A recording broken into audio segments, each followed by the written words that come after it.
Programang ito ay rated SPG, striktong patnubay at gabay ng magulang ang kailangan. Pinakilos na nga ni Espinas ang kanyang mga tao. Pinaasikaso niya kay balatukan ang perang pabuya ni Mr. Salazar. Ngunit hindi nila ito basta-basta makukuha dahil buhay pa ang dalawang leader ng Red Phoenix na si Angkong at Roy. Kaya kailangan munang mamatay ng dalawang ito bago makuha ni Espinas ang 100 million ni Mr. Salazar. Habang si Makasantos naman ay inutusan ni Espinas na pumunta sa San Dimas para obserbahan kung nandoon ba si Tanggol.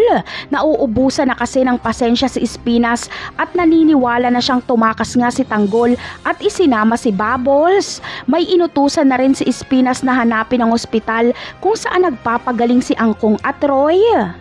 Samantala, tagumpay ang pagpunta ni Tanggol sa kanilang bahay. Walang nakakilala sa kanya. Ipinamahagi ni Tanggol sa pamilya ng kanyang mga kaibigan ang perang nakuha niya noong unang misyon nila ni Bubbles. Napag-alaman din ni Tanggol kung saan nakatira si Mokang, kaya pupuntahan niya rin ito. At pagkatapos nila sa mansyon ay babalik na sila sa kulungan. Matutuwa naman si Espinas at tuluyang pagkakatiwalaan si Tanggol, kaya agad niyang ipag-uutos dito na bumalik sa labas para tapusin ang dalawang nabuhay sa Red Phoenix. Hanggat buhay kasi si Angkong at Roy ay hindi ibibigay ni Mr. Salazar ang 100 million. Napakarami pa nating dapat abangan sa mga susunod na episode. Paalam!